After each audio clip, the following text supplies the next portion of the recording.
तो हम लोग ने हॉलीवुड के एक्टर्स को सुपर हीरोज बनते हुए देखा है कटिंग एज टेक्नोलॉजी की मदद से। लेकिन अब इंडियन सिनेमा में भी कुछ ऐसा होने वाला है जहाँ पे चीज़ें कार्टूनिश नहीं लगेगी बल्कि काफ़ी रियल लगेगी, क्योंकि रणबीर कपूर की रामायण में यही 3D स्कैनिंग और मोशन कैप्चर यूज़ होने वाला है, जो कि शायद पहले बॉलीवुड में नहीं हुआ था, और अगर हुआ था तो इस लेवल पे नहीं। तो आज हम लोग समझेंगे कि आखिरकार ये सब कैसे हो रहा है और 2026 में ये जो एपिक चीज़ है वो हम लोग को कैसे देखने को मिलेगी। अब आप लोगों को तो पता होगा कि जो 3D स्कैनिंग होती है वो एक प्रोसेस होता है जहाँ पे एक्टर की पूरी बॉडी, फेस और उनके एक्सप्रेशन को काफ़ी अच्छी तरीके से हाई रिजोल्यूशन कैमरे और लेज़र की मदद से कैप्चर किया जाता है। अब रामायण मूवी में रणबीर कपूर, साई पल्लवी और यश ये तीनों लॉस एंजल्स चले गए थे, जहाँ पे इनका फुल 3D स्कैन हुआ, जिसकी मदद से अब इनकी एक वर्चुअल कॉपी तैयार की गई VFX लैब में। अब जैसे कि इनको स्टंट परफॉर्म करना हो, किसी डेमन से फाइट करना हो,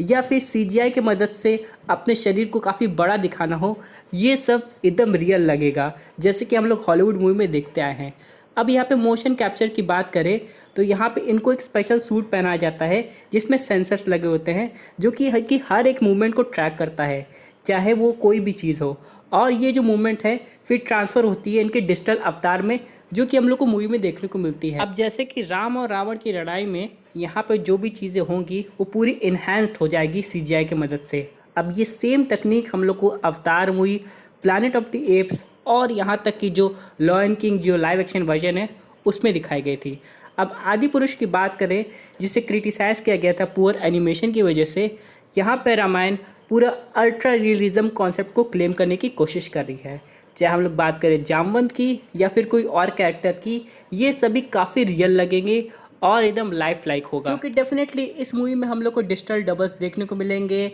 मैजिकल ट्रांसफॉर्मेशंस होंगे, फ्लाइंग डेमन्स होंगे और इंटेंस फाइट सीक्वेंस होगा। तो इसके लिए प्रिसीजन काफ़ी ज़रूरी है और इसको एक तरीके से रियल दिखाना है, ना कि कोई एनिमेशन मूवी चल रही है ऐसा लगे। जिसकी वजह से अब हम लोग बात करें इनके परफॉर्मेंस की, जैसे कि लंका का environment, floating places, mythological reels, ये सब काफ़ी फिजिकली ग्राउंडेड लगेंगे, जैसे लगेगा आपके सामने सचमुच है। और आप लोगों को तो पता होगा ये मूवी 3D में शूट की जा रही है, तो इसलिए ये कितना ज़्यादा इंपॉर्टेंट हो जाता है। टीज़र तो बस एक छोटी सी शुरुआत है, असली चीज़ हम लोग को इसका जो ट्रेलर है वो शायद हम लोग को दशहरा में देखने को मिलेगा, जिससे हम लोग को एक कॉन्सेप्ट क्लियर हो जाएगा। और शायद यही एक मेन वजह है कि इसमें 300 करोड़ से भी ज़्यादा पैसा खर्च हो रहा है सिर्फ डिजिटल ट्रांसफॉर्मेशन के लिए। तो ज़रा सोचिए इस मूवी की क्वालिटी पे कितना ज़्यादा ध्यान दिया गया है, ताकि हर चीज़ ऑडियंस को बिल्कुल ऐसी लगे कि लगे ऑडियंस वहीं पे खड़ी होकर सब कुछ देख रही है। तो यहाँ पे अब इसके ट्रेलर का इंतज़ार है, जहाँ पे हम लोग को बाकी चीज़ें जैसे कि जामवन जी कैसे लगेंगे, सुग्रीव का चेहरा कैसा लगेगा, पूरी वानर सेना कैसी लगेगी रियल में,